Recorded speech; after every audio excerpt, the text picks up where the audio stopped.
your eyes to heaven, see the Holy One eternal. Behold the Lord of majesty, exalted in his temple, as symphonies of angels praise, now strain to sound his glory. Come, worship, fall before his grace, the King in all his beauty. How worthy,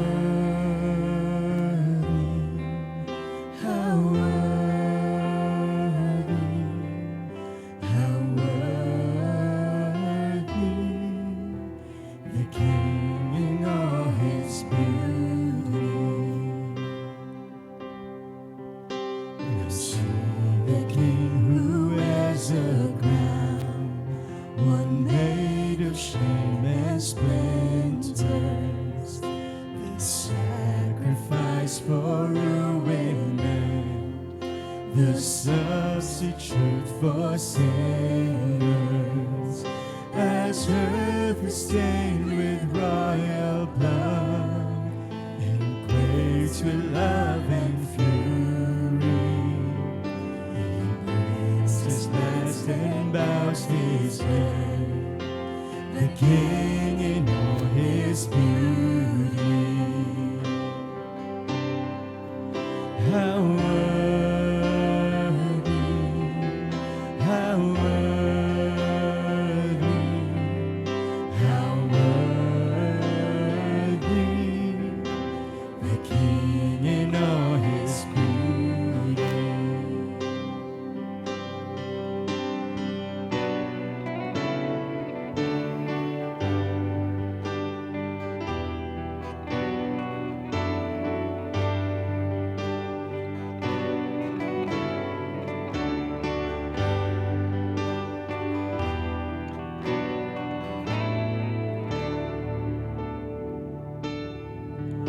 Now see the Savior lifted up, the Lamb who reigns in splendor, the hope of every tribe and tongue. His kingdom is forever. Bring praise and honor to his cause. Bring wisdom, power, blessing, for endless ages will adore the King in all his beauty. How worthy, how worthy, how worthy, the King in all his beauty. How worthy, how worthy, how worthy, the King in all his beauty.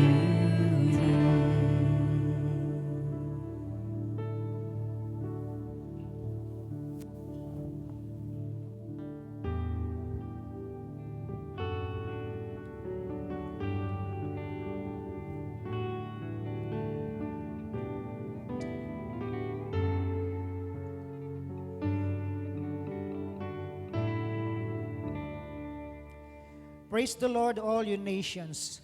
Extol him, all you peoples. For great is his love toward us, and the faithfulness of the Lord endures forever. Praise the Lord. Tayo po'y manalangin. Dakilang Diyos na banal at makapangyarihan sa lahat, kami ay nagpapasalamat at nagpupuri sa umagang ito. Salamat, O Diyos, dahil kayo ay tunay na mabuti, dahil kayo ay Diyos na banal at makapangyarihan sa lahat, at higit sa lahat kayo ang Diyos na hindi nagbabago mula noon, ngayon, at magpakailanman. Dakilang Ama, sa umagang ito, hayaan po ninyo, O Diyos, na kami ay magbigay sa inyo ng papuri at pagsamba. Tunay nga po na kayo ang Diyos na karapat-dapat tumanggap ng lahat ng papuri at pagsamba dahil kayo ang Diyos na walang kapantay at walang katulad. Dakilang Ama, tinataas po namin sa inyo ang aming gawain ngayon. Ikaw lamang ang madakila at maitaas. Purihin ka, sambahin ka, aming Panginoon. Ang lahat ng ito ay aming pasasalamat at papuri sa pangalan ni Jesus. Amen. Tumayo po tayong lahat. Tayo po umawit sa ating Panginoon. Sabi po sa kanyang salita sa Psalm 107 verses 1 to 5. 1 to 8 rather. Give thanks to the Lord, for He is good. His love endures forever. Let the redeemed of the Lord tell their story, those He redeemed from the hand of the foe. Those He gathered from the lands, from east and west, from north and south. Some wandered in desert lands or wastelands, finding no way to a city where they could settle. They were hungry and thirsty, and their lives ebbed away. Then they cried out to the Lord in their trouble, and He delivered them from their distress. He led them by a straight way to a city where they could settle. Let them give thanks to the Lord for His unfailing love and His wonderful deeds for mankind. Tayo po umawit sa ating Panginoon, and let us give thanks for God's goodness and for His steadfast love for us.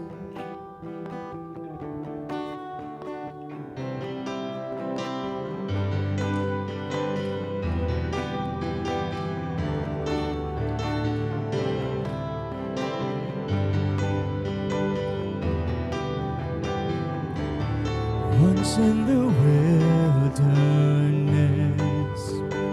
of our sin, we wandered lost and without hope into a desert waste. God in grace came to restore and bring us home. Let the redeemed of God rise up and sing. Let us give thanks. We give thanks, oh God, for your steadfast love. We give thanks, oh God, for you are good. Lord, you are good. We give thanks. We give thanks through every pain and trial. Through every pain and trial, you provide light in the dark of our distress,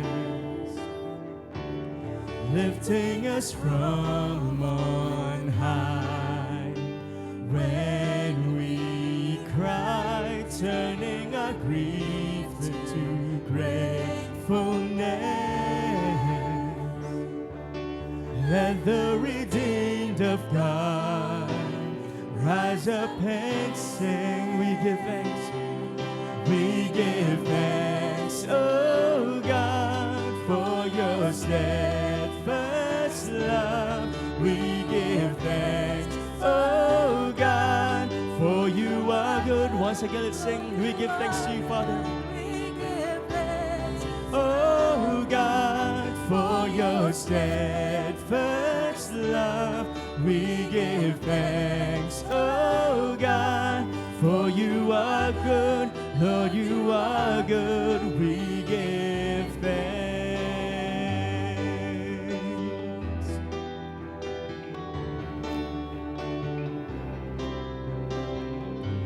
You take the darkness and make it as light.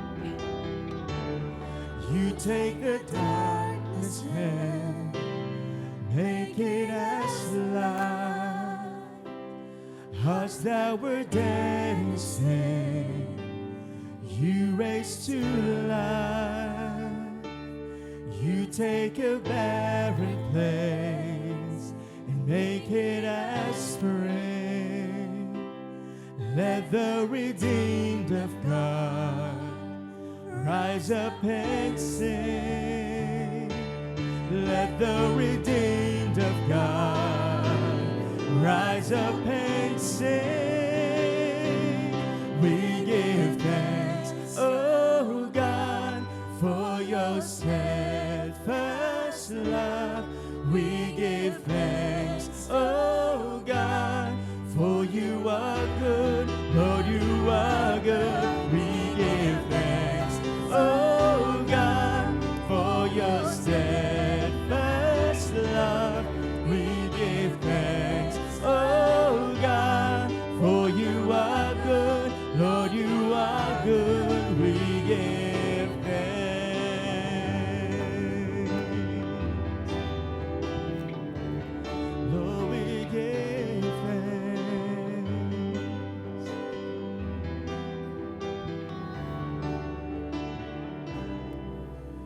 Panginoon, kami po ay nagpapasalamat sa inyong walang hanggang pagmamahal at kabutihan para sa aming lahat. Dahil po dito, Panginoon, sa inyong habag at biyaya, kami po inyong iniligtas sa aming mga kasalanan. Kaya po kami po ay lumalapit sa inyo na may mga pusong nagpupuri at lubos na nagpapasalamat, Panginoon, sa inyo, Lord God. Because of the Lord's great love, we are not consumed, for His compassions never fail. They are new every morning. Indeed, great is God's faithfulness. As for you, you were dead in your transgressions and sins, in which you used to live when you followed the ways of this world and of the ruler of the kingdom of the air, the spirit who is now at work in those who are disobedient. All of us also lived among them at one time, gratifying the cravings of our flesh and following the desires and thoughts. Like the rest, we were by nature deserving of wrath, but because of His great love for us, God, who is rich in mercy, made us alive with Christ, even when we were dead in transgressions. It is by grace that you have been saved. Let us continue singing for the Lord as we continue to declare His greatness, His goodness, and His love for us. Indeed, God's mercy is more. Kahit na po tayo ay mga makasalanan, ang habag at biyaya ng Diyos ay higit pa rin upang tayo po ay mailigtas at malinis sa ating mga kasalanan.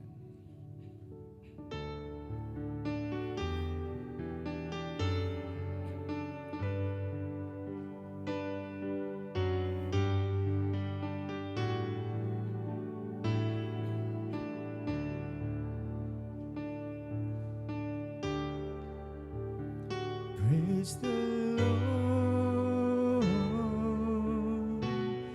His mercy is more.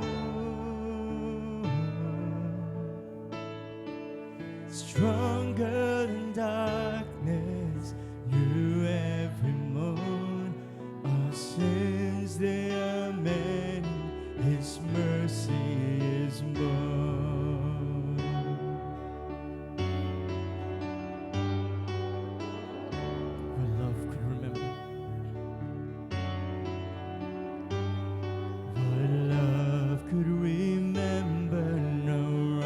We have done, omniscient, all-knowing, He counts not their sum, thrown into a sea without bottom or shore.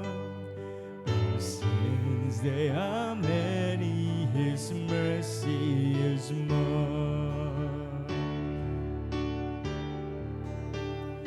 Praise the Lord. His mercy is more.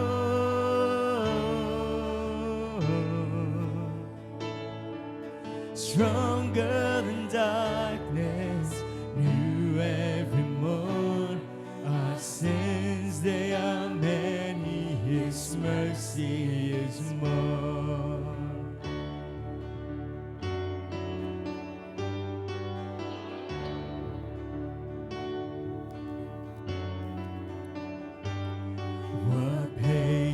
Would wait as we constantly roam. What Father so tender is calling us home? He welcomes the weakest, the vilest, the poor. Our sins, they are many, His mercy is more. Praise the Lord, His mercy is more.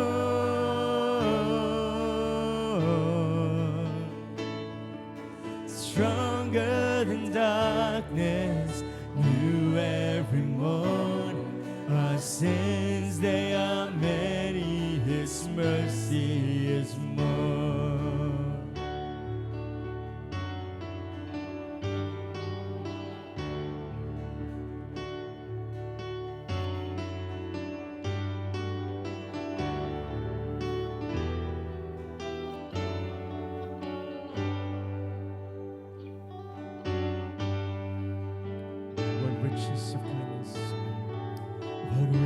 Riches of kindness He lavished on us.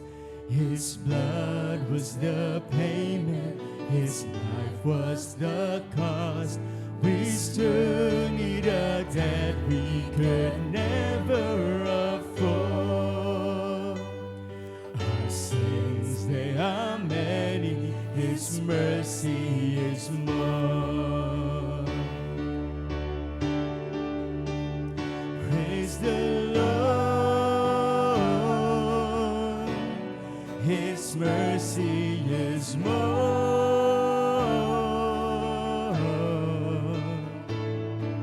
Stronger than darkness, new every morn.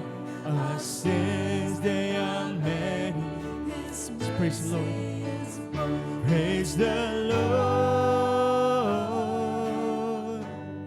His mercy is more.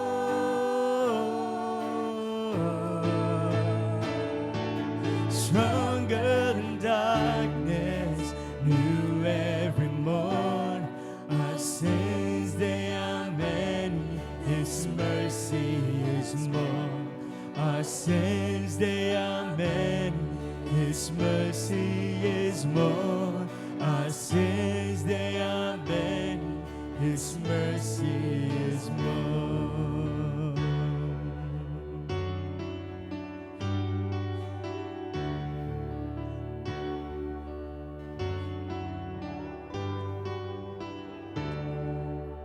Muli, Panginoon, kami po ay nagpapasalamat sa inyong kabutihan, sa inyong walang hanggang habag at biyaya, Panginoon, sa amin. At kami po ay may pribilehiyong lumapit, Panginoon, sa inyo dahil kami po ay inyong pinaging dapat, Panginoon. Maraming salamat po. Nawa ang buong umagang ito ay sa inyo lang po maituon upang maibigay namin ang pinakamataas sa papuri at pagsamba. Muli, ang lahat pong ito ay patuloy namin inaalay sa matamis sa pangalan ni Jesus na aming Panginoon at tagapagligtas. Amen at amen. Purihin po ang ating Panginoon. Tayo po ay makaupo na.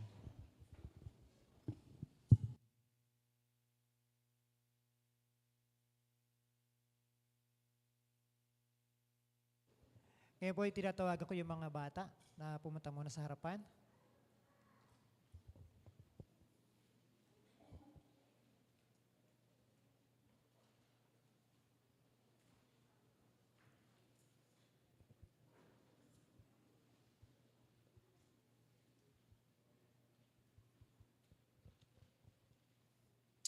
Okay. Sama-sama po natin sila yung panalangin. Manalangin po tayo. Aming dakilang Diyos, maraming salamat sa buhay ng mga batang ito na nasa harapan ngayon. Salamat, Panginoon, dahil tunay na sila ay inyo pong regalo, kaloob sa kanilang mga magulang. Salamat sa kanilang buhay, Panginoon, na patuloy po ninyong iniingatan.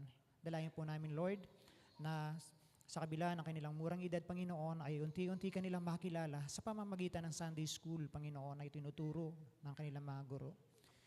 Samahan niyo po rin po, Panginoon, ng kanilang mga teacher na magtuturo ngayon. Pagkalooban niyo po sila ng mahabang pasensya at ng katalinuhan upang may turo po nila ng tama sa mga batang ito ang inyong salita, Panginoon.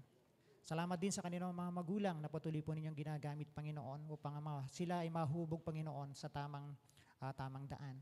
Tulungan niyo po yung kanilang mga magulang, ma-provide ang lahat ng pangangailangan ng mga batang ito, Panginoon. Maraming salamat, Panginoon. Dalangin po namin ang lahat ng ito sa matamis na pangalan ni Jesus. Amen.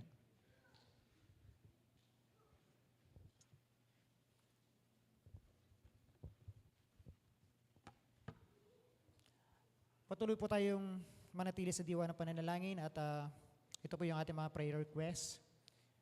Pag-pray po natin yung mga pastors po ng TCBC, maging mga leaders. Sama na rin po natin yung mga pastors ng Tarlac District. No? Nakasama po namin sila last Friday at marami din po silang mga pagsubok na nararanasan ngayon.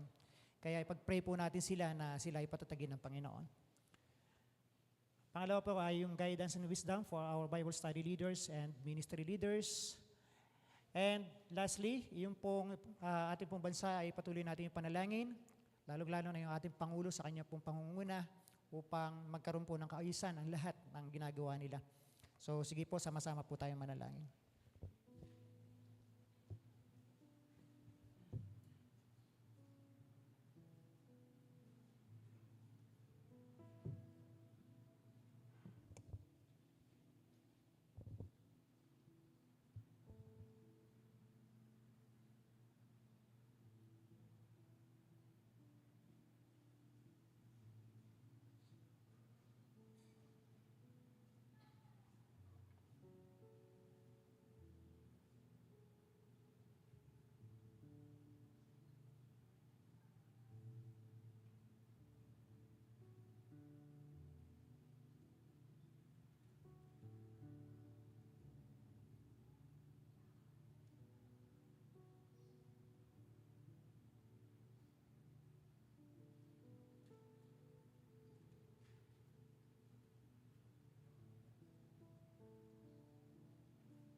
Let us pray. Aming Diyos, kami ay nagpapasalamat dahil tulad ng pangako mo, ano man Panginoon ang ilalapit namin sa iyo sa pamamagitan ng panalangin na may pasasalamat, inyo po ang pakikinggan. Kaya Panginoon, marami pong salamat dahil alam po namin na ang aming mga panalangin ay inyong narinig at ito po itutugunin ninyo sa tamang panahon. Maraming pong salamat. Ang lahat ng ito ay dinudulog namin sa inyo sa makapangyarihang pangalan ni Jesus. Amen.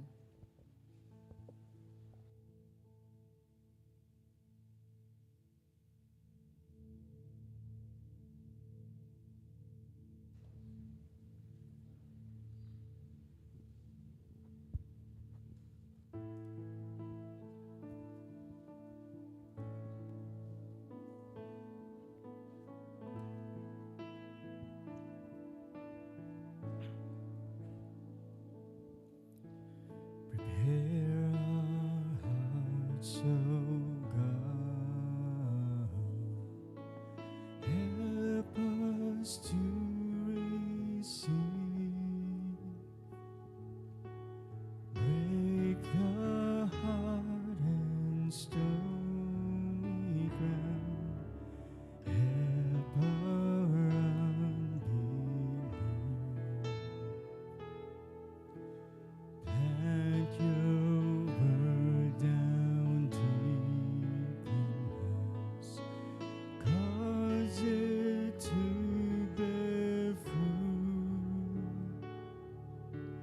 Open up our ears to hear. Lead us in your truth. Show us Christ.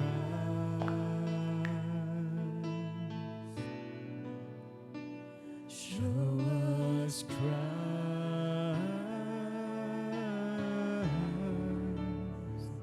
Oh God, reveal your glory through the preaching of your word, until every heart confesses Christ is Lord.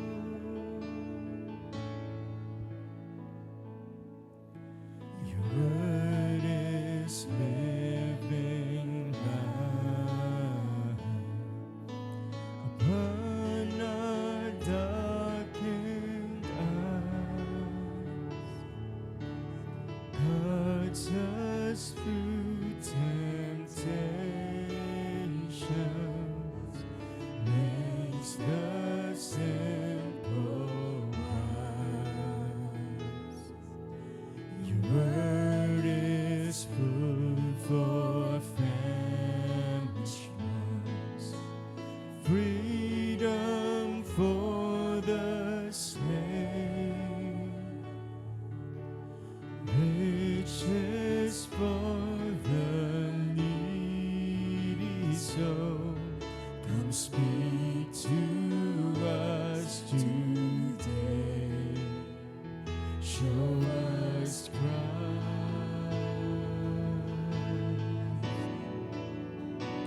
Show us Christ.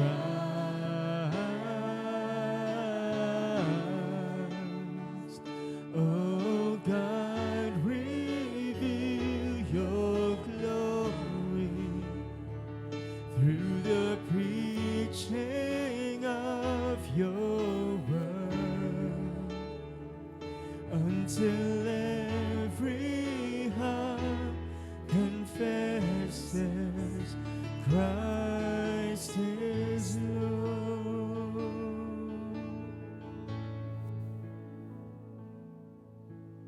Where else can we go, Lord?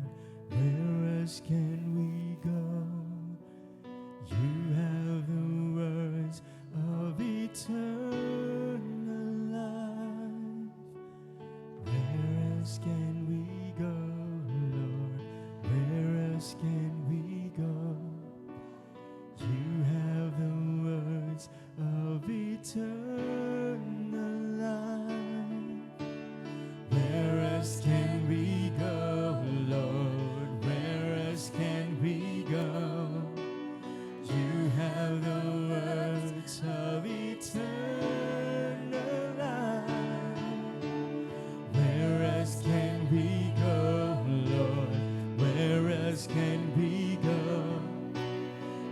have the words of eternal life.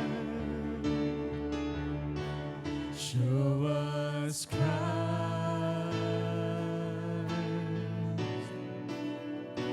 Show us Christ.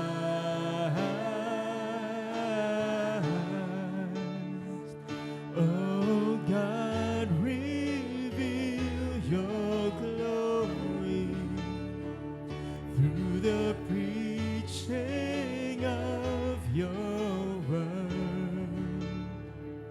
until every heart confesses Christ is Lord.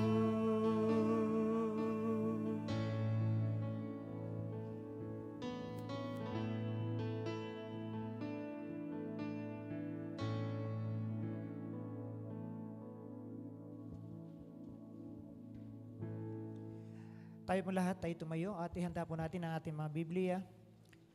Makibukas po kayo sa akin sa aklat ng Lucas, Kabanata 7, talatang 9 hanggang 10. Luke chapter 7, verses 9 hanggang 10. Ganito po ang sinasabi. Namangha si Jesus nang marinig ito, kaya't humarap siya sa napakaraming taong sumusunod sa kanya at sinabi, kahit na sa Israel ay hindi ako nakakita ng ganito kalaking pananampalataya. Pagbalik nila sa bahay, naratna ng mga isinugo na magaling na nga ang alipin. Purihin ang ating Diyos sa kanyang mga salita, tayo pong lahat ay makakaupo na.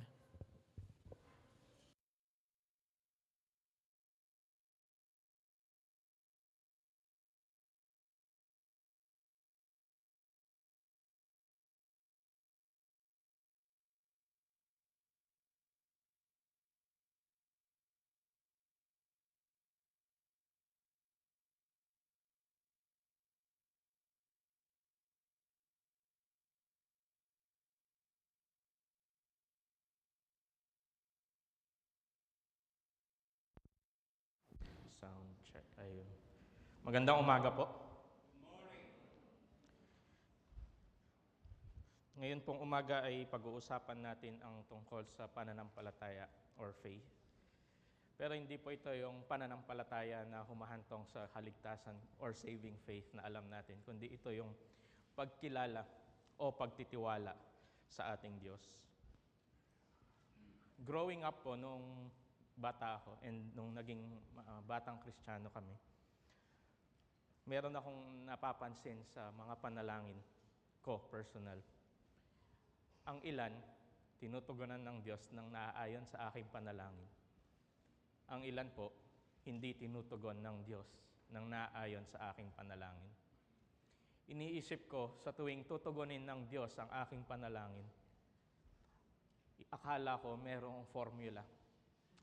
Or kailangan meron akong isaayos, merong template. Dinidiscover ko po yun sa mga panalangin ko noon. Titingnan ko kung ano yung mga panalangin sinagot ng Diyos. Titingnan ko kung ano ang mga panalangin hindi sinagot ng Diyos. Pag-aaralan ko at titingnan ko baka sakali merong formula at kung ma-discover ko yun, lahat ng panalangin ko ay lahat ng tugon ng Diyos sa aking panalangin ay maaayon sa aking kagustuhan. Sa umaga pong ito ay nais kong ibahagi ang kwento mula sa Biblia kung saan makikita natin na pinarangalan o kinilala ng Panginoong Hesus ang pananampalataya ng isang tauhan sa Biblia. Kung malalaman po natin kung anong klase ng pananampalataya o pagtitiwala sa Panginoong Hesus ang kinalulugdan niya, hindi po ba natin nanaisin na magkaroon nito? Natural, gugustuhin po natin magkaroon ng klase ng pananampalataya na kinalulugdan ng Panginoong Hesus. Ito po yung mga pananampalataya, panalangin na tinutugunan o dinirinig ng ating Diyos. Marami po tayong makikita sa Bible na pangyayari kung saan dininig ng Panginoong Hesus ang mga hiling ng mga lumapit sa Kanya. Silipin po natin itong specific story sa Luke chapter 7, verses 1 to 10. Tayo pong lahat ay manalangin. Muli kaming lumalapit sa inyo, aming Diyos. Patuloy kaming nagpapakumbaba sa inyong harapan. Itinataas ang aming mga sarili. Nais namin, O Diyos, na sa aming kalagitnaan, Ikaw ay maparangalan, maitaas sa pagpapahayag at pagtanggap ng inyong salita. Ito po ang aming panalangin sa pangalan ng aming Panginoong Jesus. Amen.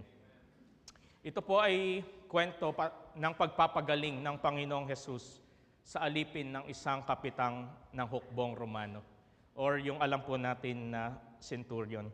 Tingnan po natin kung ano yung nais ipahatid sa atin ng manunulat kung bakit niya ikinwento ang bahaging ito sa paglilingkod ng ating Panginoong Jesus. Sabi ng verse 1, "After he had finished all his sayings in the hearing of the people, he entered Capernaum. Now a centurion had a servant who was sick and at the point of death, who was highly valued by him. When the centurion heard about Jesus, he sent to him elders of the Jews, asking him to come and heal his servant.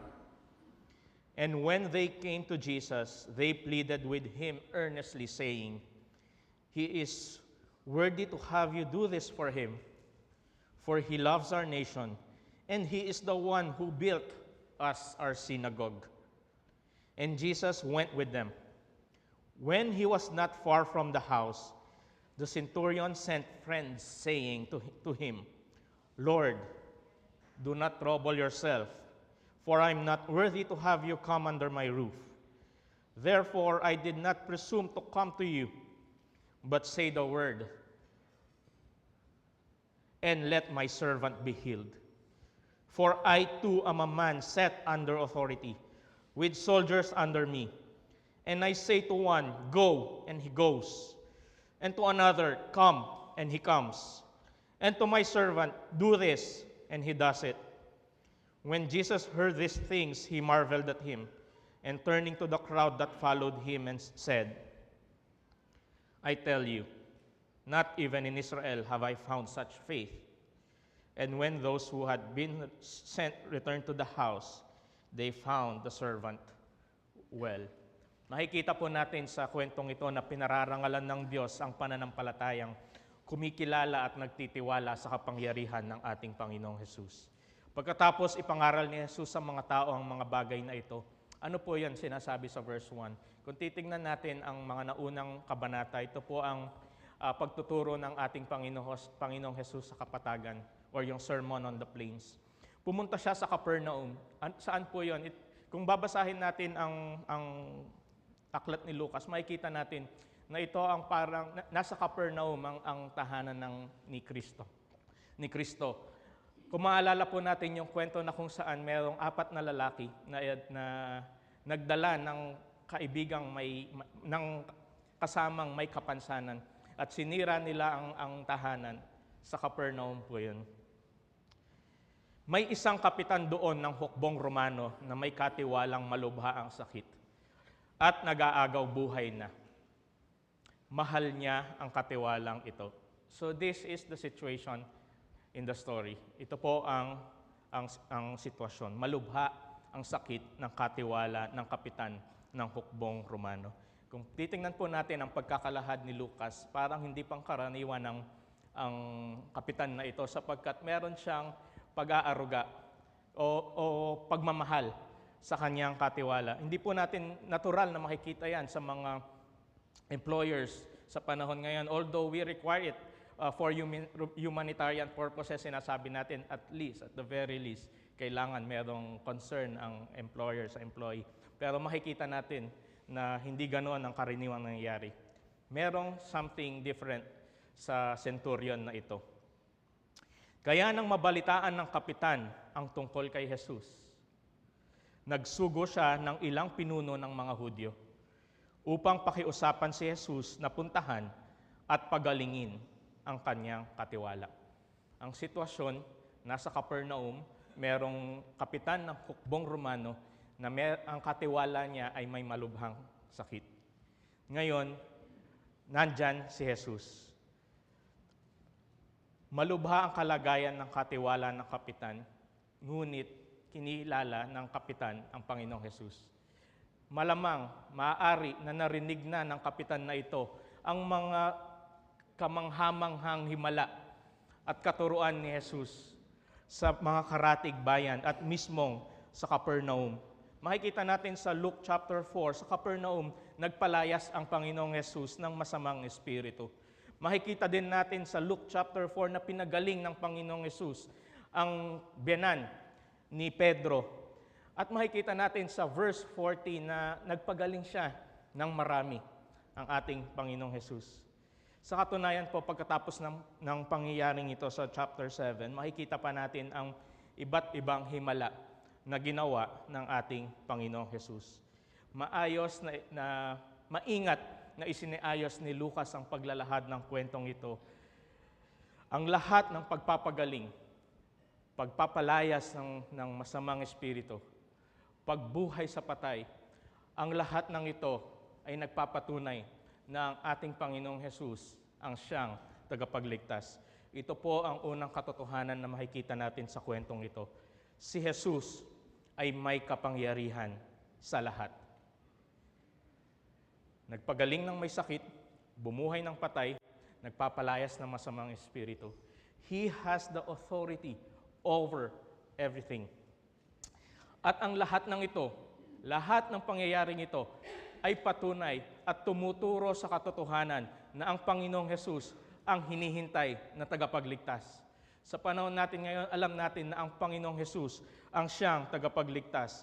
Ang sabi po ng Luke chapter 4 verse 16, He went to Nazareth where he had been brought up, and on the Sabbath day he went into the synagogue, as was his custom. He stood up to read, and the scroll of the prophet Isaiah was handed to him. Unrolling it, he found the place where it was written.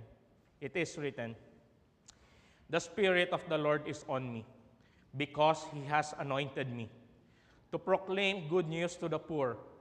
He has sent me to proclaim freedom for the prisoners and recovery of sight for the blind, to set the oppressed free, to proclaim the year of the Lord's favor.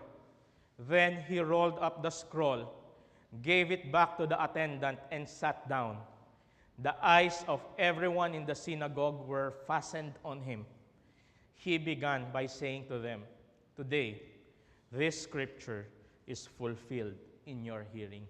Binasa ng Panginoong Jesus ang kasulatan patungkol sa Kanya mula kay Propeta Isaiah. At sinabi niya sa verse 21, Sa araw na ito, natupad ang kasulatan ninyong narinig. Ano ang katibayan na siya ang hinihintay?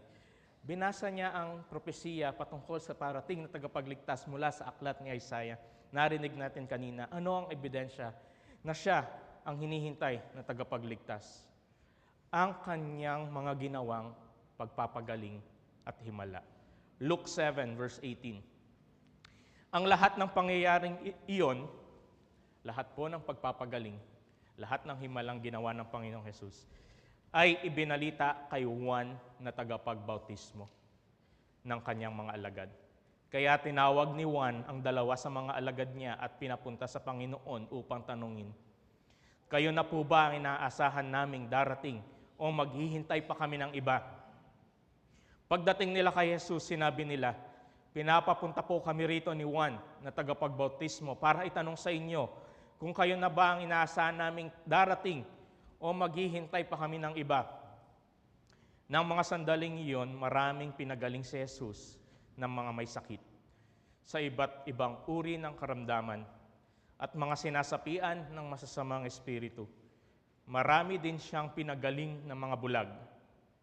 Kaya sinabi niya sa mga alagad ni Juan, Bumalik kayo kay Juan at sabihin sa kanya ang nakita at narinig ninyo. Nakakita na ang mga bulag, nakalakad na ang mga lumpo, gumaling na ang mga may malubhang sakit sa balat, at nakakarinig na ang mga bingi. Muling binuhay ang mga patay, at ipinangaral sa mga mahihirap ang magandang balita. Pinagpala ang sinumang hindi nagdududa sa akin. Inisa-isa ng Panginoong Jesus ang kanyang ginawa, na siyang binasa niya mula sa aklat, mula sa propesiya, ni Isaiah noon pa man. Si Kristo ang ipinangakong tagapagligtas na ipinahayag ng mga naunang propeta. Ano po ito? Ano po ang sinasabi nito patungkol sa atin sa panahon ngayon? That means Jesus is Lord and He is the Savior. Ibig sabihin, the ultimate good has been done. Nagawa na ang pinakamabuting bagay sa sino man nananampalataya sa Kanya. Kung titingnan natin, ano ang pinakakailangan ng mga tao ngayon? We need a Savior. And Jesus is the Savior. Kung babalik po tayo sa kwento, verse 4, pagdating nila kay Jesus, nakiusap silang mabuti sa Kanya. Karapat-dapat po siyang tulungan ninyo. Dahil mahal niya tayong mga Hudyo at ipinagpatayo pa niya tayo ng isang sinagoga. Narinig ng kapitan na nandyan si Jesus, hindi mismo ang kapitan ng hukbong Romano ang pumunta sa Panginoong Jesus. Nagpadala siya ng mga matatandang Hudyo or elders, sa mga Jewish elders. Kaya sumama sa kanila si Jesus. Kung titingnan po natin ang parallel verse sa Matthew chapter 8 verse 5 to 13, hindi binanggit ni Matthew na nagpadala ang centurion ng iba upang lapitan ng Panginoong Jesus. Makikita natin kung babasahin natin ang Matthew chapter 8, para bang ang centurion mismo ang lumapit sa Panginoong Jesus. Ngunit nais ipakita sa atin na ang centurion ito ay may malalim na respeto o pagpapahalaga sa kultura ng mga Hudyo. Alam niya na hindi maaring lumapit basta-basta ang isang hentil sa isang Hudyo, lalong-lalo na sa reputasyon at postura ng ating Panginoong Hesus, na sa panahong iyon ay kilala na ang Panginoong Hesus sapagkat gumawa siya ng napakaraming himala. Nagpagaling ng mga may sakit, bumuhay ng mga patay, nagpalayas ng mga masasamang espiritu.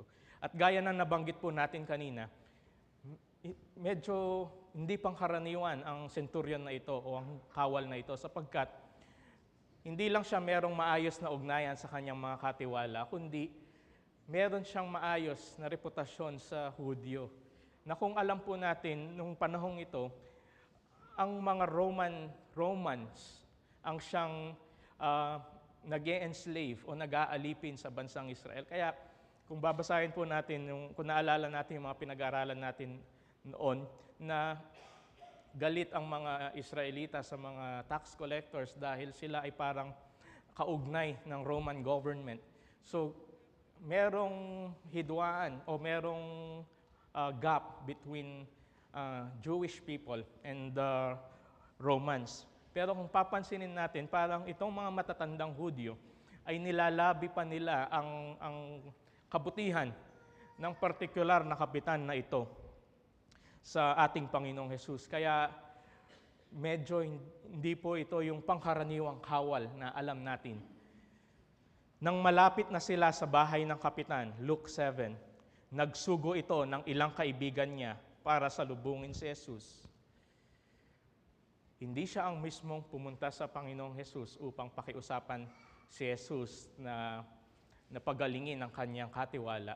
Nagpadala siya ng mga matatandang Hudyo.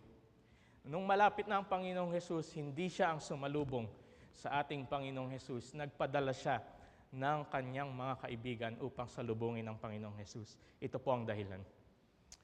Panginoon, nagpadala siya ng mga kaibigan at pinapasabi niya, Panginoon, wag na po kayong mag-abala dahil hindi ako karapat-dapat na puntahan niyo sa aking tahanan. At hindi rin po ako karapat-dapat na humarap sa inyo. Sa halip, iutos niyo na lamang na gumaling ang aking katiwala at siya'y gagaling. Alam ko po ito dahil nasa ilalim ako ng nakakataas na opisyal at may mga sundalo ring nasa ilalim ko. Kapag sinabi ko sa isa, pumunta ka roon, pumupunta siya. Kapag sinabi ko naman sa isa pa, halika, lumapit siya. At lumalapit siya. At kapag sinasabi ko sa aking alipin, gawin mo ito, ginagawa niya. Pinabanggit ng kapitan na ito na hindi siya karapat-dapat alam niya ang kanyang posisyon sa harapan ng ating Panginoong Hesus. Ang sabi niya sa verse 7, iutos niyo na lamang. Kinikilala ng pinunong ito ang kapangyarihan ni Kristo. He understood the concept of authority because, sabi niya, I too am a man who has servants under me. I order this one, go, and he goes. I order that one, come, and he comes. And I order my slave, do this, and he does it. Malinaw na malinaw sa centurion na ito ang konsepto ng kapangyarihan. At ito ang pagkakakilala niya sa ating Panginoong Hesus. Narito po ang napakahalaga katotohanan na makikita natin sa kwentong ito. Hindi pinilit o inutusan ng centurion si Jesus. Sa halip, siya ay nagpakumbaba at ipinahayag ang kanyang pagiging hindi karapat-dapat sa harapan ni Jesus. Naniwala siya na sapat na ang salita ng Panginoong Hesus dahil si Jesus ay may kapangyarihan at malinaw na malinaw sa kanya ang konsepto ng kapangyarihan. Tingnan po natin ito. The centurion acknowledged his unworthiness before Jesus in humility. This is counterculture. Paano dumudulog ang tao ngayon sa Diyos sa panahon natin ngayon? Or paano po tayo dumudulog bilang mananampalataya sa ating Panginoong Hesus? Kadalasan po nakakarinig tayo ng mga ganitong kahilingan. Hayaan niyo pong ipasa ko ang pagsusulit na ito at ako'y maglilingkod na sa inyo. Hayaan niyong ipagkaloob niyo lang sa akin ang bagay na ito at ibibigay ko ang aking sarili sa inyo. Maaring hindi po tayo aware o maaring hindi natin sinasadya dahil sa ating human nature. Nasanay tayo sa ganyan na we receive because we give. Yung idea ng compensation, yung just compensation. Naisip natin na kapag gumawa tayo ng something, we deserve something back. Yan yung natural na kaisipan natin. Pero, mga kapatid, wala po tayo sa position to negotiate before God. Worse, wala po, minsan, nakakarinig pa tayo ng mga kahilingan o panalangin na para bang minamanipulate natin ang kamay ng Diyos upang makamtan natin ang inaasam-asam natin. Sinasabi natin, kadalasan, minsan, Lord, ataasan ko ang tithes ko, ikaw nang bahala sa akin. Minsan, we feel good whenever we serve the Lord. And minsan, feel good tayo na hihiling because our basis ay yung ginagawa natin sa ating Diyos. Huwag po nating kalimutan na tayo ay dumudulog sa Diyos. Huwag nating kakalimutan kung kanino tayo dumudulog. Tingnan po natin ang tugon ni Pedro sa ating Panginoong Hesus.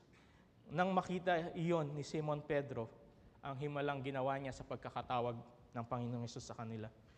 Nagpatira pa siya sa paanan ni Hesus at sinabi, lumayo po kayo sa akin, Panginoon, dahil makasalanan ako. Sabi po ni Paul sa Philippians chapter 2 verse 9, therefore, God exalted him to the highest place and gave him the name that is above every name, so that at the name of Jesus every knee should bow in heaven and on earth and under the earth, and every tongue acknowledge that Jesus Christ is Lord, to the glory of God the Father. Wag po natin alisin ang ating paningin sa katotohanan ito na ang ating Panginoong Hesus ang siyang makapangyarihan sa lahat. And in the first place, we are not worthy to come into the presence of the Holy God. Kung makikita po nating papasok sa ating gusali ang ating Panginoong Hesus, ano ang gagawin natin? Mag-uunahan po pa tayong ipaalala sa Kanya ang mga personal request natin. Ganon po kaya ang gagawin natin. Siguro sasabihin natin, siyempre hindi ganon ang ating gagawin. Pero sa tuwing dumudulog tayo sa ating Panginoong Jesus na mali ang ating pagtingin, nahuhulog tayo sa ganitong pagkakamali. Yes, we have been told and assured to come before God confidently into the presence of God. Sinabi yan ng salita ng Diyos na we have the confidence to approach the throne room of God. But our confidence comes not from our own doings or own merit. Alam po natin yan. Yes, we can be confident, not in our own merit, but on what Jesus did, on who Jesus is. Sabi po ng kwento natin sa verse 9, nang marinig ito ni Jesus, ano po ito? Yung pambihirang pananampalataya ng kapitan ng hukbong Romano na manghasya sa kapitan. Humarap siya sa napakaraming taong sumusunod sa kanya at sinabi, "Sinasabi ko sa inyo ang totoo, kahit na sa Israel ay hindi pa ako nakakita ng ganitong kalalim na pananampalataya." Kahit na sa Israel ay hindi pa ako nakakita ng ganito kalalim na pananampalataya. Faith that comes from a Gentile. Sabi ng ating Panginoong Jesus, such great faith. Unang-una, hindi ito Hudyo. Kung titignan ang nalalaman nila, hindi ito kabilang sa bayan ng Diyos. Pangalawa, napakalalim ng pagtitiwala ng taong ito sa Panginoong Jesus. Kung babasahin po natin ang Biblia, meron lamang itong nabanggit na 3 centurions na merong pananampalataya sa ating Panginoong Jesus. Ito pong particular na kapitan na ito, yung centurion sa foot of the cross na ang sabi niya, "Surely this is the Son of God." And si Cornelius sa Acts chapter 10.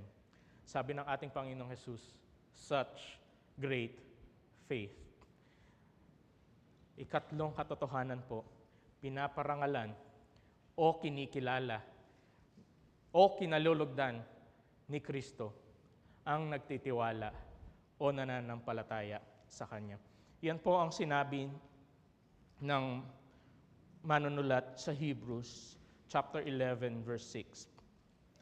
And without faith, it is impossible to please God, because anyone who comes to Him must believe that He exists and that He rewards those who earnestly seek Him. Gusto po ba nating bigyan lugod ang Diyos natin sa pamamagitan ng pananampalataya? Faith. Madalas sinasabi natin, we want to please God. Malinaw na malinaw sa sinasabi sa salita ng Diyos. Without faith, it is impossible to please God. Sabi po ni James chapter 1 verse 6, "But when you ask, you must believe and not doubt, because the one who doubts is like a wave of the sea, blown and tossed by the wind. That person should not expect to receive anything from the Lord. Such a person is double-minded and unstable in all they do." So kung babalik po tayo sa kwento, ano ang naging katapusan ng kwentong ito? Verse 10. Nang makabalik na sa bahay ang mga sinugo ng kapitan, nakita nilang magaling na ang katiwala. Ang ending, tinugon ni Kristo ang panalangin ng kapitan dahil sa kanyang pananampalataya. Narito po ang kwento na kung saan pinakita ng Panginoong Jesus ang kahalagahan ng pagtitiwala o pananampalataya sa Kanya. Kung titingnan pa po natin ang ibang pangyayari sa Biblia, Matthew chapter 9, pagkaalis ni Jesus sa lugar na iyon, sumunod sa kanyang 2 bulag na sumisigaw, "Anak ni David, maawa po kayo sa amin. Pagdating ni Jesus sa bahay na kanyang tutuluyan, lumapit sa kanya ang mga bulag na lalaki. Tinanong niya sila, naniniwala ba kayo na kaya ko kayong pagalingin?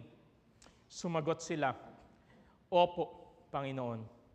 At hinipo niya ang mga mata nila at sinabi, mangyari sa inyo ang ayon sa inyong pananampalataya. Mark chapter 11, verse 22. Sinabi ni Jesus sa kanila, sumampalataya kayo sa Diyos. Sinasabi ko sa inyo ang totoo, kung may pananampalataya kayo, maaari niyong sabihin sa bundok na ito, lumipat ka sa dagat. At kung hindi kayo nag-aalinlangan at sa halip ay nananampalataya na mangyayari iyon, mangyayari nga ang sinasabi ninyo. Kaya tandaan nyo, anuman ang hilingin ninyo sa Diyos,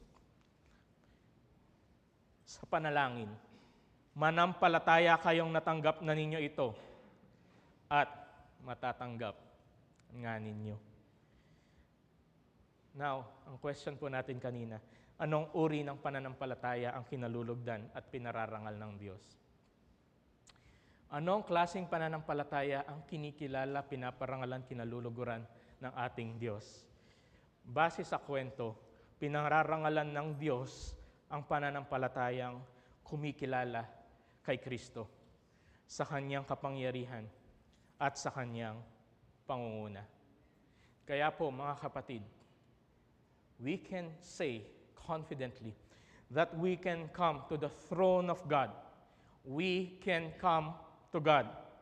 Sabi ng Hebrews chapter 4, let us then approach God's throne of grace with confidence so that we may receive mercy and find grace to help us in our time of need. Meron tayong kapanatagan na lumapit sa Diyos. Lumapit sa presensya ng banal na Diyos na makapangyarihan. Meron tayong kasiguraduhan na dinirinig ng Diyos ang lumalapit sa Kanya. Sa 1 John chapter 5, this is the confidence we have in approaching God, that if we ask anything according to His will, He hears us. And if we know that He hears us, whatever we ask, we know that we have what we ask of Him. Ito po ang mga katotohanan na makikita natin sa Biblia. There are promises, there are truths in this story. Ngunit wag po natin kakalimutan kung sino tayo na lumalapit sa harapan ng Diyos. Lumapit tayo sa Diyos ng may pagpapakumbaba. Sa tuwing pong natutulad tayo, minsan nadadala tayo ng ating human nature. O nakikita natin yung iba, nagagaya tayo na lumalapit tayo sa ating Diyos as if we are bringing something that is worthy. As if we can negotiate or manipulate or magbigay ng kondisyon. Maaari tayong magbigay ng kondisyon sa Diyos. Kung minsan po ay nadadala tayo sa ganoon, ibalik po natin ang ating pagtingin kung sino si Kristo. Magtiwala at manampalataya tayo sa katauhan ni Kristo. At sa pagdulog natin sa Kanya, sa pagdulog natin sa presensya ng Diyos, dala-dala ng buong pagtitiwala ang ating mga petisyon at panalangin, makikita natin na ang nangyari sa kapitan na ito, tinugon ni Kristo ang kanyang kahilingan. Pinararangalan ng Diyos ang kanitong pananampalataya. At nakita natin sa story, such great faith, tinugon ni Kristo ang panalangin ito. Pinaparangalan ng Diyos ang ating pananampalataya sa Kanya. Sa Kanyang kapangyarihan, sa Kanyang pangunguna. Therefore, we can come to God in humility, bringing our own petitions and requests before God. Siguro po, may isip natin ang katanungan ito. Paano naman ng mga tao na kilala natin na buong pusong nagtiwala sa Diyos, buong pagpapakumbabang lumapit sa Diyos, dala-dala ang kanilang panalangin at hindi sila tinugon ng ating Diyos. Hindi tinugon ang kanilang panalangin. Pwede ba yun? Nangyayari po ba yun? Opo, nangyayari ito, but that does not invalidate the truth in our story.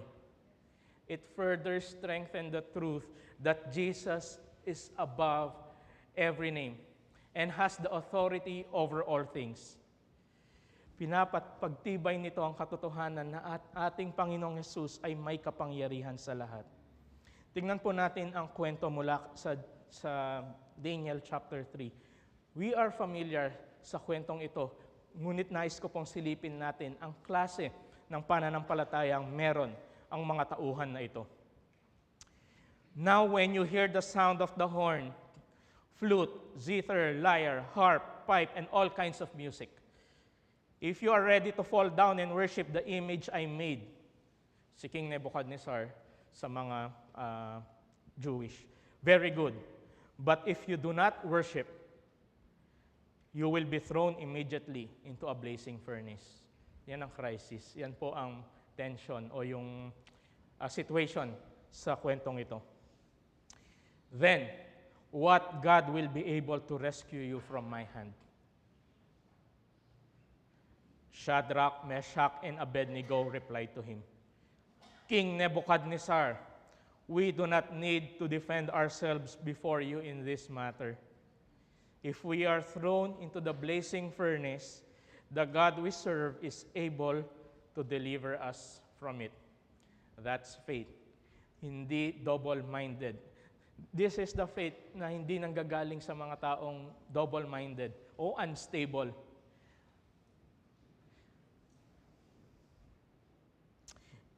If we are thrown into the blazing furnace, the God we serve is able to deliver us from it. And He will deliver us from your majesty's hand.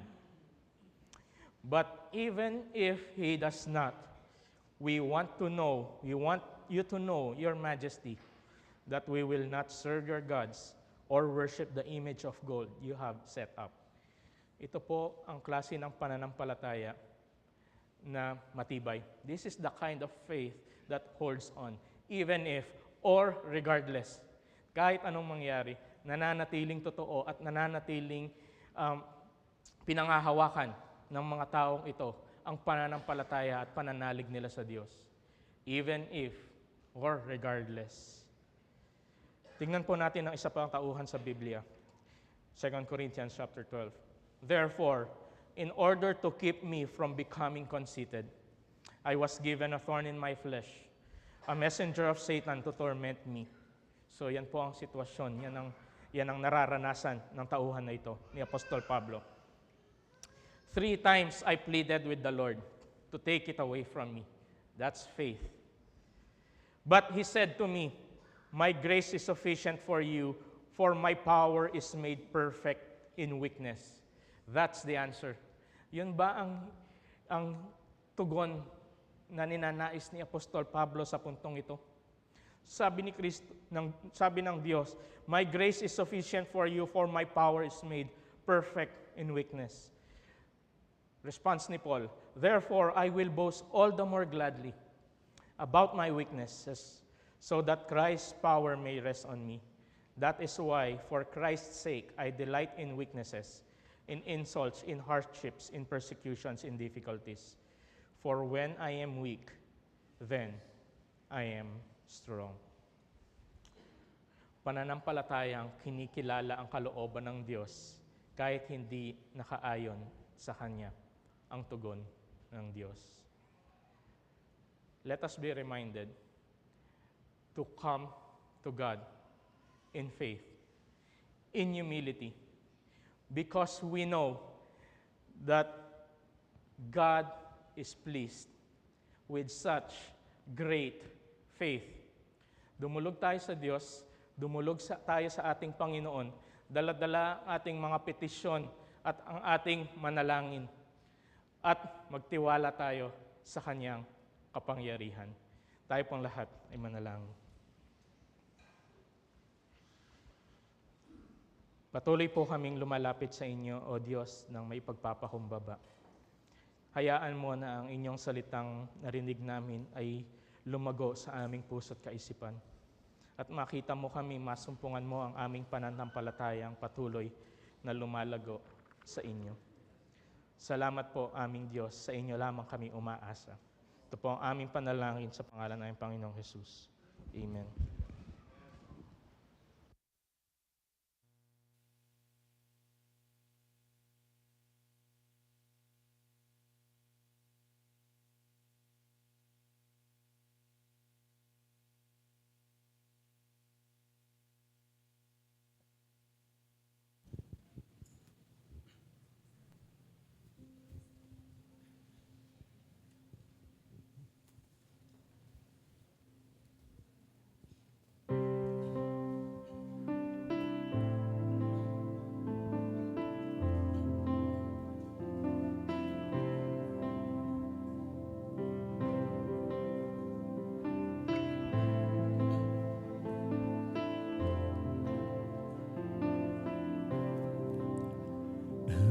Trust my Savior Jesus when my darkest doubts befall. Trust Him when to simply trust Him seems the hardest thing of all.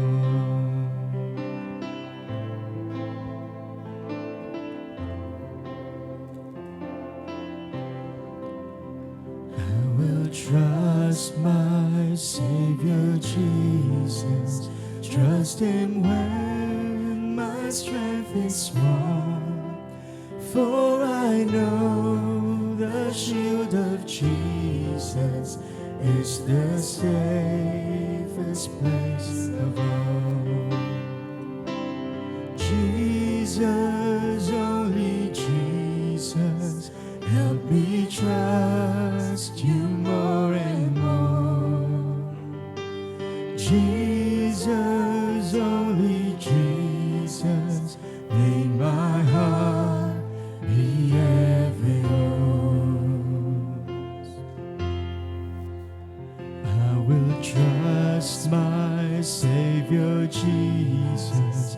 He has said His way is best, and I know the path He's chosen leads to everlasting rest.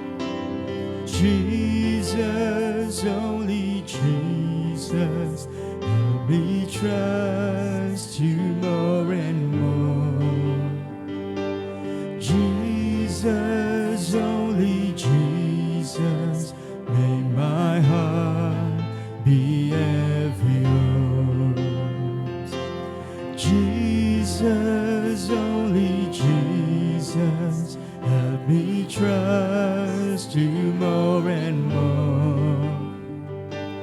Jesus, only Jesus, may my heart be ever yours.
trust you, simply trust you, Lord, with every part of me. Oh, on that cross, how it was seen.